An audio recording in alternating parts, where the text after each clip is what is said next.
आगे कंटिन्यू करते हैं दोस्तों। देखिए एक क्वार्टर रिंग है जिसके चार्ज डेंसिटी कितना है लैम्डा कूलम पर मीटर और उस क्वार्टर रिंग का रेडियस जो है वो r है। पूछ रहा है कि इस रिंग के ये जो रिंग का सेक्शन है इसके सेंटर पे इलेक्ट्रिक फील्ड की वैल्यू कितनी होगी। ठीक है, रेडियस r है, चार्ज डेंसिटी रिंग का कितना है लैम्डा कूलम पर मीटर। ठीक है, रिंग सिर्फ इतना ही है, सिर्फ एक क्वाड्रेंट में 25% पूरे सर्किल का। ठीक है, देखते हैं कैसे करेंगे। कुछ नहीं करना है, इसमें भी सिंपल कॉन्सेप्ट है। क्या करेंगे अपन, थीटा पे जा करके डी थीटा का छोटा सा सेगमेंट लेंगे। इसकी लेंथ कितनी हो जाएगी r इंटू में डी थीटा। ठीक है, तो छोटा सा dq अगर हम लिखना चाहें तो dq की वैल्यू कितनी हो जाएगी लैम्डा इंटू में r इंटू में डी थीटा। तो छोटा सा ये dq की वजह से, ये dq की वजह से छोटा सा इलेक्ट्रिक फील्ड इधर आएगा de। ठीक है, अगर ये थीटा है तो आइडियल ये भी थीटा होगा। तो अगर हम बात करें de की, तो de की वैल्यू कितनी होगी, देखिए de की वैल्यू कितनी हो जाएगी k dq lambda r into में डी थीटा अपॉन में r स्क्वायर। r ने r को r से मार डाला तो de की वैल्यू आ जाएगी आपकी k lambda by r into में डी थीटा। ठीक है, अब देखिए इस de के दो कंपोनेंट होगा, एक होगा हॉरिजॉन्टल कंपोनेंट जो जिसकी वैल्यू कितनी हो जाएगी de cos थीटा, और एक होगा वर्टिकल कंपोनेंट जिसकी वैल्यू हो जाएगी de sin थीटा। ठीक है, तो सबसे पहले हम बात करते हैं electric field in the x axis, इसे कह रहा हूं तो दैट वैल्यू विल बी कितना k lambda by r cos theta into में डी थीटा। इंटीग्रेट कर लीजिए कहां से कहां तक, देखिए एंगल कहां से कहां तक जा रहा है, अपना वेरिएशन किसमें लिया अपन ने एंगल पे, थीटा पे जाके डी थीटा लिया ना, तो एंगल में तो यहाँ पे एंगल कितना होगा 0 और यहाँ पे एंगल कितना होगा π/2, तो 0 से π/2। ठीक है, तो इंटीग्रेट कर लीजिए इसको, तो वैल्यू कितनी जाएगी k लैम्डा बाई r, तो कांस्टेंट है बाहर निकल जाएगा। cos थीटा का इंटीग्रेशन कितना होता है sin थीटा, तो sin थीटा लिमिट कहां से कहां तक गई 0 से π/2, तो sin π/2 sin 90 की वैल्यू कितनी 1, sin 0 की वैल्यू कितनी 0, तो 1 - 0 दैट इज इक्वल्स टू 1। तो electric field in the x axis की वैल्यू हो जाएगी k lambda by r, k lambda by r। ठीक है, अब बात करते हैं अपन electric field in the y axis. तो electric field in the y axis कितना हो जाएगा, देखो sin थीटा, तो de, तो de की वैल्यू कितनी है k लैम्डा बाई r। ठीक है, sin थीटा डी थीटा। ठीक है भाई, तो sin थीटा इसको इंटीग्रेट कर लीजिए, सेम लिमिट रहेगा 0 से π/2, 0 से π/2। ठीक है, तो k lambda by r constant बाहर निकल जाएगा। sin थीटा का इंटीग्रेशन कितना होता है भाई माइनस cos थीटा 0 से π/2, माइनस लगा हुआ है तो lower limit minus upper limit कर लीजिए। तो electric field in the y axis की वैल्यू कितनी हो जाएगी k lambda by r, cos 0 की वैल्यू 1 और cos 90 की वैल्यू 0, तो मतलब 1 - 0 दैट इज इक्वल्स टू कितना 1। तो electric field in the y axis will also be equals to k lambda by r। ठीक है, k लैम्डा बाई r हो गया। अब अगर हम बात करें E नेट की, नेट इलेक्ट्रिक फील्ड की वैल्यू कितनी हो जाएगी, तो इनका रिजल्टेंट निकालेंगे तो कितना हो जाएगा √2 k lambda by r। This is the value of net electric field. ठीक है, देख लीजिए, समझ लीजिए और नोट कर लीजिए।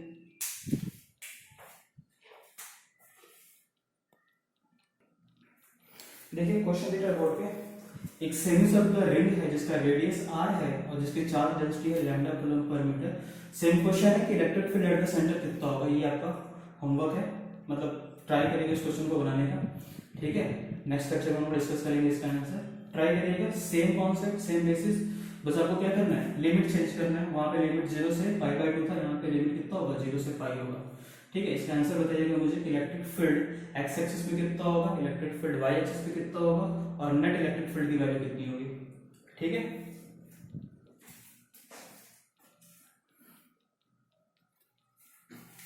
नेक्स्ट देखिए, कोई जरूरी नहीं है ना कि रिंग जो रखा रहेगा वो पाई बाई 2 या फिर पाई या फिर कुछ इस टर्म में हो जिसका वैल्यू अपने को पता हो, ठीक है।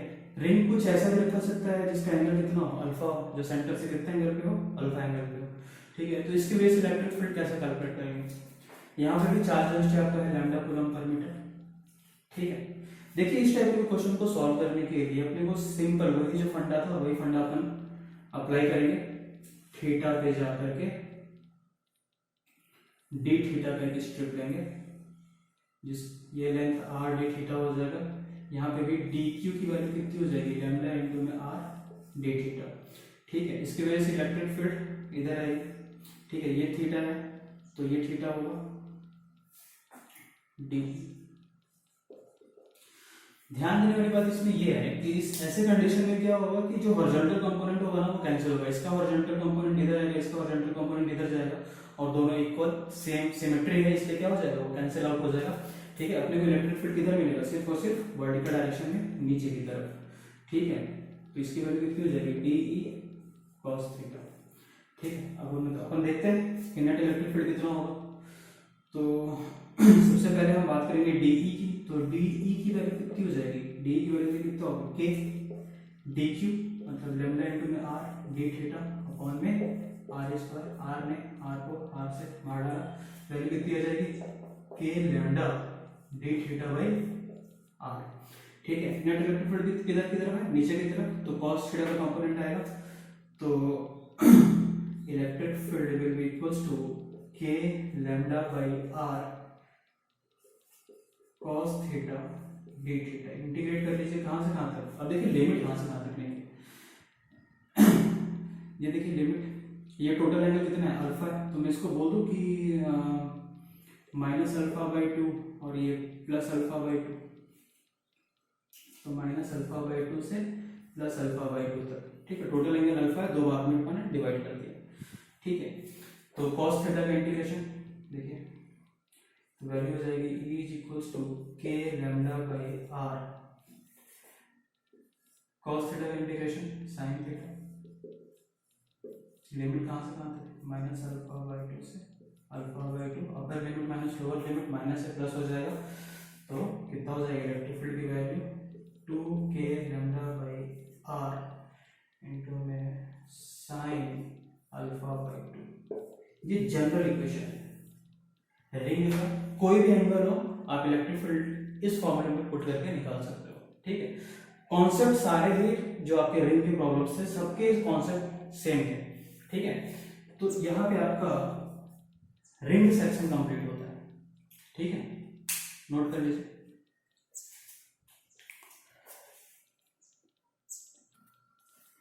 देखिए क्वेश्चन है बोर्ड पे, एक रिंग है जिसका रेडियस r है, उसके ऊपर चार्ज डिस्ट्रीब्यूशन कुछ इस तरीके से है। ये फर्स्ट क्वाड्रेंट में जो है वो पॉजिटिव चार्ज है, यूनिफॉर्मली डिस्ट्रीब्यूशन है, और चार्ज डेंसिटी हर जगह चार्ज डेंसिटी कितना है, लैम्डा कूलम पर मीटर, ठीक है। फर्स्ट क्वाड्रेंट में आपका चार्ज पॉजिटिव, सेकंड क्वाड्रेंट में आपका चार्ज पॉजिटिव, थर्ड क्वाड्रेंट में आपका चार्ज क्या हो गया, नेगेटिव हो गया, और फोर्थ क्वाड्रेंट में आपका चार्ज पॉजिटिव है। तो इन सारे चार्ज डिस्ट्रीब्यूशन की वजह से इसके centre electric field, find electric field at the centre of the ring, इस रिंग के सेंटर पे आपको इलेक्ट्रिक फील्ड फाइंड करना है, और चार्ज डिस्ट्रीब्यूशन है जो कुछ इस तरीके से दिखा रखा है, ठीक है। तो सॉल्व कर पाओगे क्या, आइए देखते हैं। वीडियो को पॉज करके आप लोग इसको सॉल्व करिएगा, ठीक है, और उसके बाद फिर सॉल्व करने के बाद नेक्स्ट देखिएगा कि सॉल्यूशन सही आ रहा है कि नहीं, ठीक है। तो अभी से अपना वीडियो पॉज कर लीजिए, मैं इसका सॉल्यूशन बताता हूँ।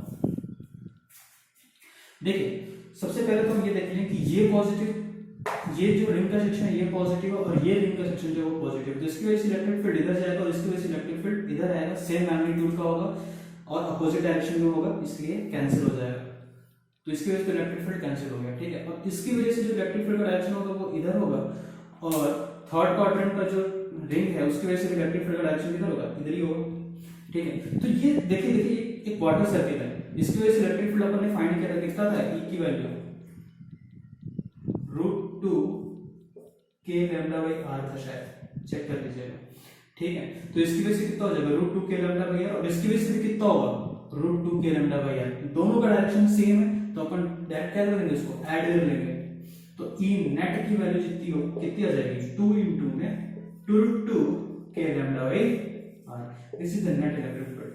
देखिए देखने में टफ लगता है लेकिन होता नहीं है, बिल्कुल सिंपल क्वेश्चन है, ठीक है। और ये क्वेश्चन आपका आई इरोडो बुक से है, अच्छा मतलब अच्छी काफी अच्छी बुक है, ठीक है, उसमें ये क्वेश्चन दिया हुआ था। तो सिंपल कॉन्सेप्ट पे देखिए और इसको अच्छे से अगर आप, वही मैं बोलता हूँ कि अगर आपका कॉन्सेप्ट क्लियर है तो क्वेश्चन कुछ नहीं है, ठीक है।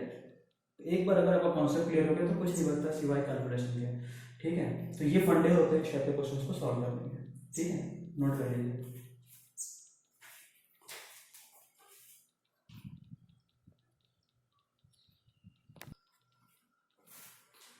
नेक्स्ट आता है electric field on the axis of a disc. अभी तक हम लोगों ने रिंग का निकाला था, रिंग के एक्सिस पे इलेक्ट्रिक फील्ड की वैल्यू। अब यहाँ पे हम बात करेंगे डिस्क की, ठीक है। तो डिस्क को भी इस तरीके से दिखाते हैं, ठीक है, कुछ ऐसे। अब देखिए डिस्क है तो इसका एरिया आएगा, है ना, और इसका जो डेंसिटी है वो है सिग्मा कूलम पर मीटर स्क्वायर, और आपका लीनियर जो लेंथ वाले थे उसमें क्या था, लैम्डा कूलम पर मीटर था, यहाँ पे मीटर स्क्वायर है क्योंकि ये जो डिस्क है वो क्या है, एक एरिया को रिप्रेजेंट करेगा, ठीक है। तो इसकी चार्ज रेशियो जो होगी वो है सिग्मा कूलम पर मीटर स्क्वायर, ठीक है। इस डिस्क का रेडियस r है और x डिस्टेंस पे आपको इलेक्ट्रिक फील्ड फाइंड करना है, आपको यहाँ पे इलेक्ट्रिक फील्ड की वैल्यू फाइंड करना है, ठीक है। तो देखिए कैसे करना है, बिल्कुल सिंपल है, ज्यादा सोचना नहीं है। अगर इस डिस्क का फ्रंट व्यू लिया, सबसे पहले तो हम लोग वही करते हैं। देखिए हम क्या करेंगे कि r डिस्टेंस पे जा करके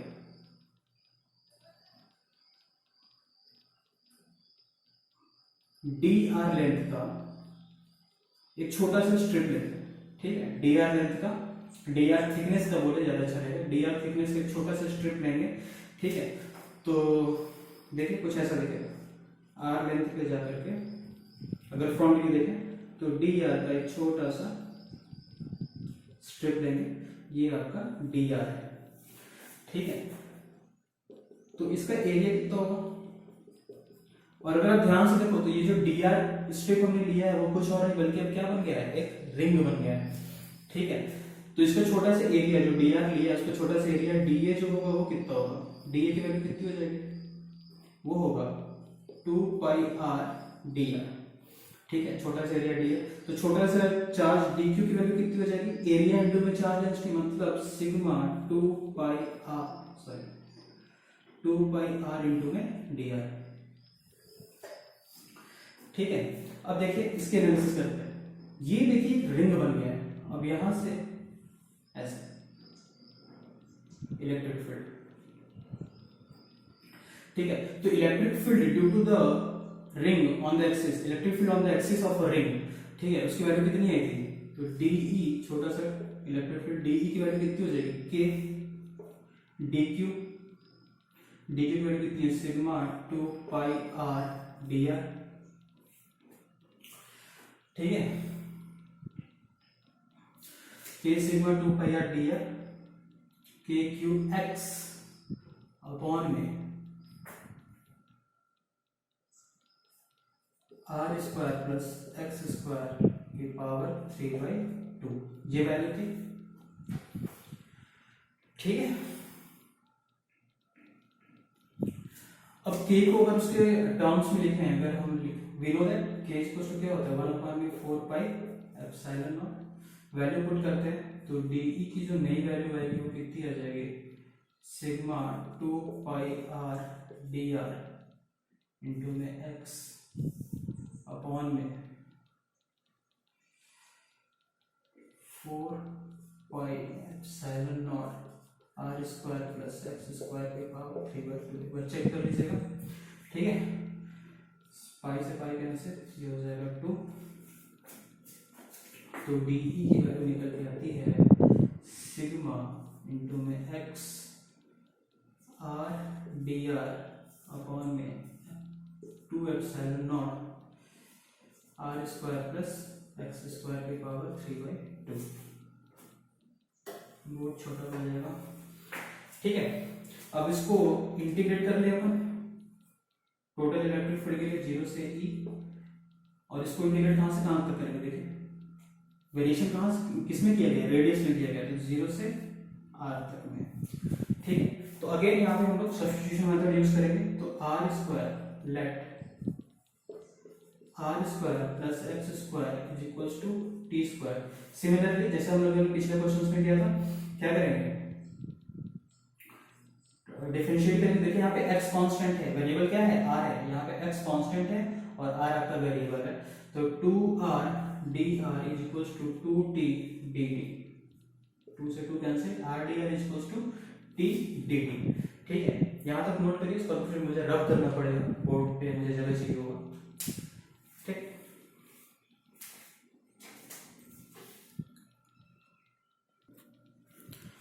ठीक है, अब अपन बात करेंगे लिमिट की 0 से r तक। ठीक है, तो if r is equals to 0, if r is equals to 0 तो t will be equals to x।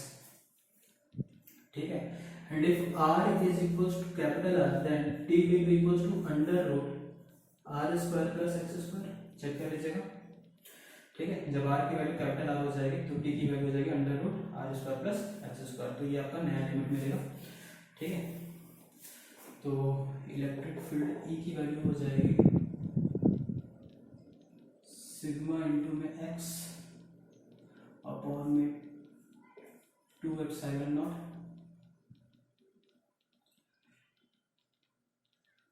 Integration r dr की जगह क्या आ जाएगा, t dt हो गया, और इसकी जगह क्या हो जाएगा, t क्यूब हो जाएगा, t स्क्वायर। ठीक है, लिमिट कहां से कहां तक जाएगा, लिमिट होगा आपका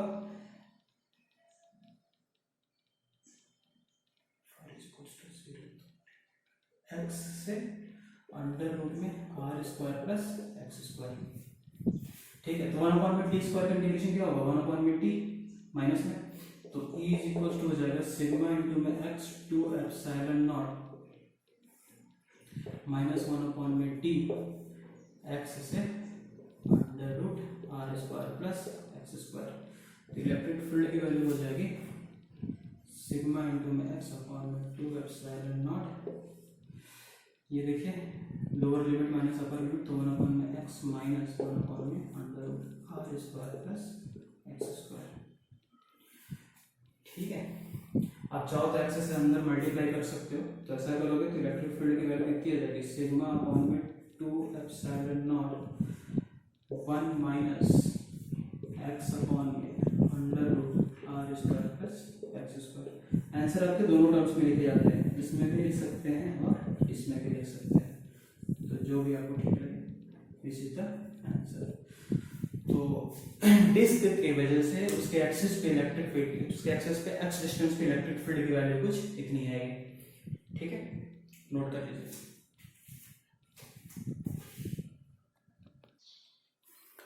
नेक्स्ट है आपका electric field due to infinite sheet. देखिए इनफाइनाइट शीट को कुछ इस तरीके से रिप्रेजेंट करते हैं, मान लीजिए एक शीट है जो इनफाइनाइट है। इनफाइनाइट कैसे होगा उसको हम बताते हैं अभी थोड़ी देर। इसमें चार्ज डेंसिटी मान लीजिए वही है सिग्मा कूलम पर मीटर स्क्वायर। ठीक है, देखिए जैसे कि हम लोगों ने अभी वो इलेक्ट्रिक फील्ड ड्यू टू क्या डिस्क निकाला था ना ऑन द एक्सिस, उसका वैल्यू कितना आया था, E वाज इक्वल्स टू कितना आया था, E की वैल्यू कितनी आई थी, सिग्मा अपॉन में 2 epsilon naught 1 minus x upon में under root r square plus x square, कुछ इस टाइप का आया था। ठीक है, देखिए अगर x की वैल्यू रेडियस से बहुत ही कम हो जाए तो वो जो डिस्क था वो खुद ही इनफाइनाइट हो जाएगा। ठीक है, मतलब रेडियस की वैल्यू बहुत ज्यादा हो जाए। ठीक है, जैसे कैसे बताऊं, जैसे ये दीवार है, कोई वॉल है मान लीजिए, इसके सामने जाके मैं चिपक जाऊं एकदम, है ना, एकदम सामने से देखूं इस दीवार के अंदर, तो मुझे इस दीवार का अंत दिखाई नहीं देगा। मतलब अगर इससे हमारी दूरी एकदम कम हो जाए तो ये दीवार ही हमारे लिए क्या हो जाएगा, infinite. Infinite is basically relative term, है ना, जैसे दूर से देख रहे हैं तो सामने वाला दीवार का मुझे एंड दिख रहा है। ठीक है, लेकिन अगर मैं यहाँ से पलट के इसको देखूं तो इसका एंड मुझे दिखाई नहीं दे रहा है, क्योंकि यहाँ से इसकी एक्सिस से मेरी जो डिस्टेंस है वो काफी कम है और इसका रेडियस उस डिस्टेंस से काफी ज्यादा है। ठीक है, तो इसी तरीके से अगर उस डिस्क में अगर हम रेडियस की वैल्यू काफी ज्यादा कर दें या फिर उस एक्स की वैल्यू को बहुत ही कम कर दें उस रेडियस से, तो वो डिस्क ही अपने आप में इस x के टर्म्स में इनफाइनाइट हो जाएगा। ठीक है, तो अगर ऐसा होता है तो देखिए क्या होगा, अगर x की वैल्यू बहुत कम हो जाएगी तो ये वैल्यू देखिए कितनी होगी, बहुत कम, और ये क्या है, बहुत ज्यादा हो जाएगा, तो ये वैल्यू क्या हो जाएगी, अप्रोक्सीमेटली 0। तो इलेक्ट्रिक फील्ड की वैल्यू कितनी हो जाएगी, सिग्मा अपॉन में 2 epsilon not. This is the value of electric field due to infinite sheet. और ये ध्यान से देखिए, this is a constant value. Infinite sheet की वजह से जो इलेक्ट्रिक फील्ड आती है उसकी वैल्यू हमेशा ही कांस्टेंट होती है। देखिए सिग्मा भी कांस्टेंट है, एप्सिलॉन भी कांस्टेंट है। ठीक है, तो ये कांस्टेंट इलेक्ट्रिक फील्ड अगर आपको जनरेट करना हो, जैसे कई बार क्वेश्चन पूछता है ऑब्जेक्टिव में कि how you can generate a constant electric field, तो we can generate constant electric field by using a infinite sheet. ठीक है, तो इलेक्ट्रिक फील्ड की इनफाइनाइट शीट की वैल्यू ये आती है, जिसकी वैल्यू सिग्मा अपॉन में 2 एप्सिलॉन नॉट। क्लियर, नोट कर लीजिए।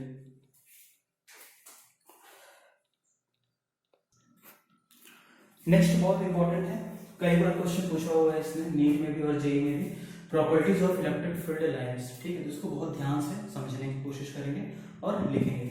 ठीक है, पहली प्रॉपर्टीज क्या है, पहली प्रॉपर्टी कहता है कि, पहली प्रॉपर्टी कहता है कि positive electric field lines, positive electric field lines positive charge से जनरेट होती है या फिर इनफाइनाइट से जनरेट होती है। ठीक है, जो आपका पॉजिटिव चार्ज है, पॉजिटिव चार्ज है, तो इसकी वजह से जो इलेक्ट्रिक फील्ड लाइंस निकल रही है, तो मतलब electric field lines originate from the positive charge. पहली प्रॉपर्टी है कि electric field lines originate from the positive charge और फ्रॉम द इंफिनिटी, है ना। जो आपके इलेक्ट्रिक फील्ड लाइंस है उनकी उत्पत्ति जो होती है वो धनात्मक आवेश से होती है। ठीक है, या फिर अनंत से होती है। ठीक है, पहली प्रॉपर्टी है। और electric field lines same property में आता है। इलेक्ट्रिक ओरिजिनेट कहां होता है, पॉजिटिव या इंफिनिटी से, एंड टर्मिनेट खत्म कहां होता है, खत्म होता है ये नेगेटिव चार्ज पे, इस तरीके से। तो सिंपल एक लाइन में अगर हम बोलना चाहें तो हम कह सकते हैं कि electric field lines originate from the positive charge और infinity and terminate to the negative charge और इंफिनिटी। जैसे यहाँ पे ये जो इलेक्ट्रिक फील्ड लाइंस निकल रही हैं, ठीक है, अगर आसपास कोई चार्ज नहीं तो ये कहाँ जाके खत्म होंगी, इनफाइनाइट पे। ठीक है, और दूसरा कहाँ खत्म हो सकती है, नेगेटिव चार्ज पे। तो पहली प्रॉपर्टी कहता है कि electric field lines originate from the positive charge और infinity and terminate to the negative charge और इंफिनिटी। ठीक है, दूसरी प्रॉपर्टी कहता है कि मान लीजिए अगर ये कोई इलेक्ट्रिक फील्ड लाइंस है और इलेक्ट्रिक फील्ड लाइंस के किसी भी पॉइंट पर अगर हम एक टेंजेंट ड्रॉ करते हैं, if we draw a tangent on the electric field lines, the direction of the tangent gives us the direction of electric field. ठीक है, अगर इलेक्ट्रिक फील्ड लाइंस पे किसी भी पॉइंट पर, उस पॉइंट पर अगर हम टेंजेंट ड्रॉ करेंगे तो उस पॉइंट पे इलेक्ट्रिक फील्ड का डायरेक्शन को, वो जो टेंजेंट होगा वो इलेक्ट्रिक फील्ड के डायरेक्शन को दिखाएगा। और उसके साथ ही साथ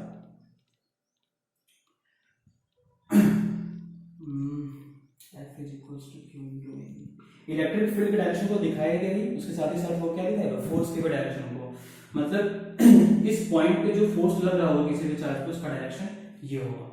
ठीक है, तो इलेक्ट्रिक फील्ड इफ दूसरी प्रॉपर्टी कहता है कि if we draw a tangent on the electric field line at any point, the tangent give us the direction of force and field both.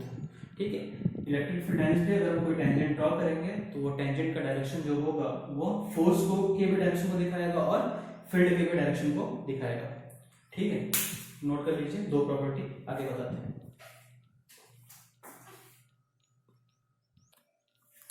देखिए तीसरी प्रॉपर्टी क्या कहता है,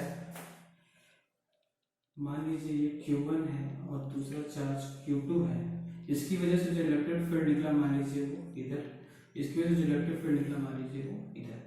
ठीक है, इलेक्ट्रिक फील्ड लाइंस। तो तीसरी प्रॉपर्टी कहता है कि electric field lines represent the net direction of electric field. तो इसमें देखिए इसका एक का इलेक्ट्रिक फील्ड डायरेक्शन इधर है और दूसरे का इलेक्ट्रिक फील्ड डायरेक्शन इधर है, तो दोनों का जो रिजल्टेंट आएगा वो कुछ इस टाइप का है, ये होगा ई नेट। तो अगर इन दोनों चार्जेस के कॉम्बिनेशन का इलेक्ट्रिक फील्ड का डायरेक्शन बनाया जाए तो वो कुछ इस टाइप का आएगा। तो तीसरी प्रॉपर्टी कहता है कि electric field lines gives the direction of net electric field. ठीक है। चौथी प्रॉपर्टी देखिए क्या कह रहा है। चौथी प्रॉपर्टी कहता है कि two electric field lines can never intersect each other. Electric field lines एक दूसरे को इंटरसेक्ट कभी नहीं करते, नेवर। ठीक है, क्यों नहीं करते, देखिए इसका रीजन क्या है, क्यों नहीं कर सकते। अगर ये करेंगे तो देखिए, अगर इसी पॉइंट पे हम टेंजेंट ड्रॉ करें तो इस वाले इलेक्ट्रिक फील्ड लाइंस की वजह से इसका टेंजेंट का डायरेक्शन इधर होगा, और इस वाले इलेक्ट्रिक फील्ड लाइंस की वजह से इसके टेंजेंट का डायरेक्शन कुछ इधर होगा। सेम पॉइंट पे फोर्स और फील्ड दोनों का दो डिफरेंट डायरेक्शन होना पॉसिबल नहीं है, इसलिए electric field lines never intersect each other. No, never, it is not possible. ठीक है। Next fifth property. Fifth property कहता है,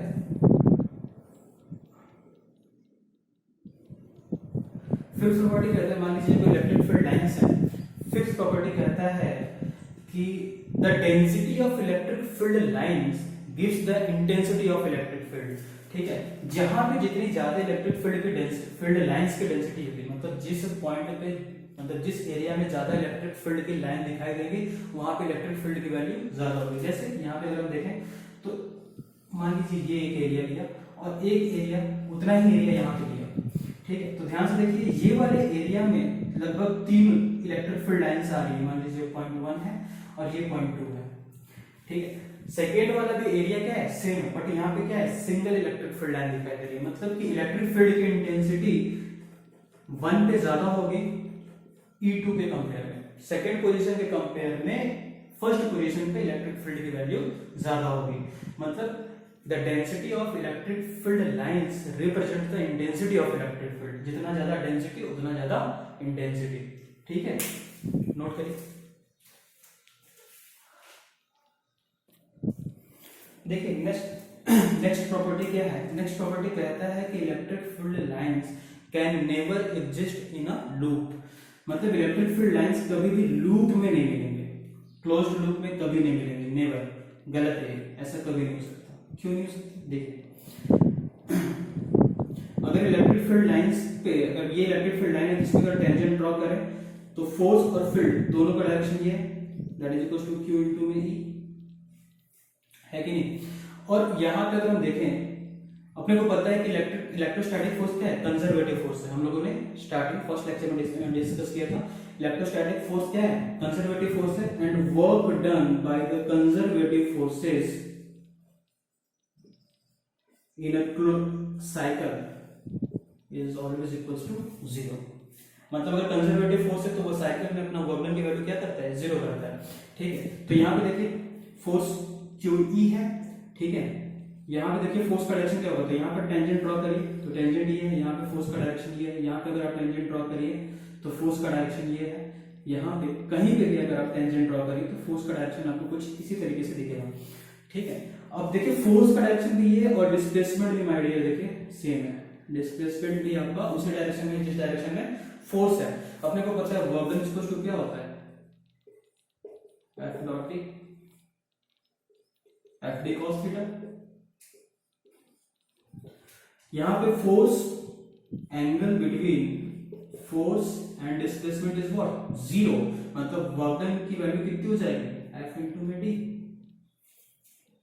cos 0 की वैल्यू 1 होती है, फोर्स इनटू डिस्प्लेसमेंट। तो यहां पे देखिए डिस्टेंस जो ये चला वो कितना हो जाएगा, W is equals to force कितना हो जाएगा, Q इनटू में E इनटू में 2 पाई R which is not equal to 0। ठीक है, एक कंप्लीट साइकिल में वो जो डिस्टेंस चल रहा है वो इतना है। ठीक है, मतलब वर्क डन की वैल्यू 0 नहीं है, इसलिए electric field lines never exist in the closed loop. Being the conservative force the work done in the cycle should be 0, here it is not equal to 0।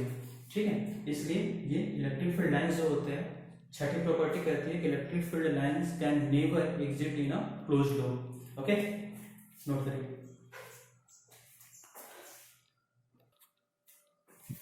सातवां प्रॉपर्टी है कि कौन decide करेगा कि कितने लाइंस निकल रहा है। मान लीजिए कोई चार्ज है Q, यहां से कोई चार्ज Q है, यहां से 4 इलेक्ट्रिक फील्ड लाइंस बाहर की तरफ निकल रहा है। ठीक है, तो मान लीजिए अगर मेरे पास कोई चार्ज 2Q है तो वहां से कितनी इलेक्ट्रिक फील्ड लाइंस बाहर निकलेंगे? यहां से अगर 4 निकले थे तो जाहिर सी बात है यहां से 8 निकलेंगे।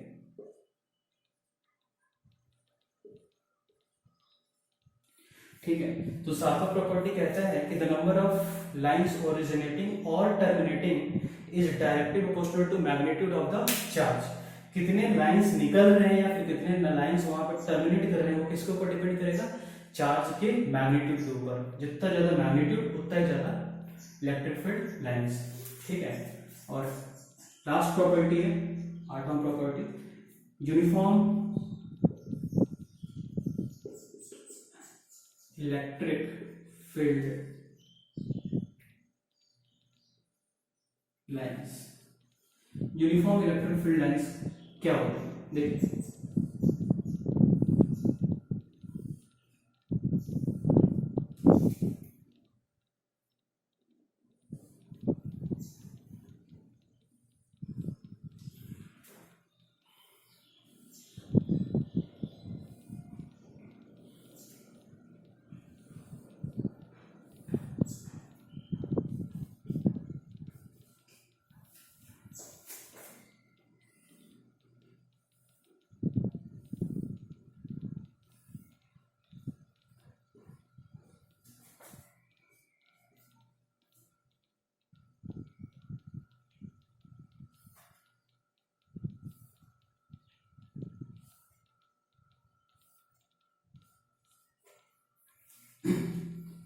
देखिए इलेक्ट्रिक फील्ड लाइंस के मैंने 4 डायग्राम बनाए।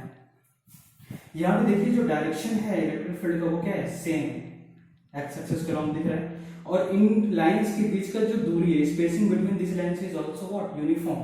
ठीक है, तो हम कह सकते हैं कि मैग्नीट्यूड भी कांस्टेंट है डिस्टेंस के अलोंग, और क्या है? डायरेक्शन भी आपका क्या है? कांस्टेंट है। तो अगर ऐसा है तो इसको अपन बोलेंगे क्या? Uniform electric field lines. यहाँ पे देखिए डायरेक्शन तो यूनिफॉर्म है, कांस्टेंट बोल सकते हैं कि डायरेक्शन कांस्टेंट है, बट मैग्नीट्यूड देखिए, मैग्नीट्यूड मतलब लाइंस के बीच का डिस्टेंस जो है वो यूनिफॉर्म या फिर कांस्टेंट नहीं है, इसलिए ये यूनिफॉर्म इलेक्ट्रिक फील्ड लाइंस नहीं होंगी।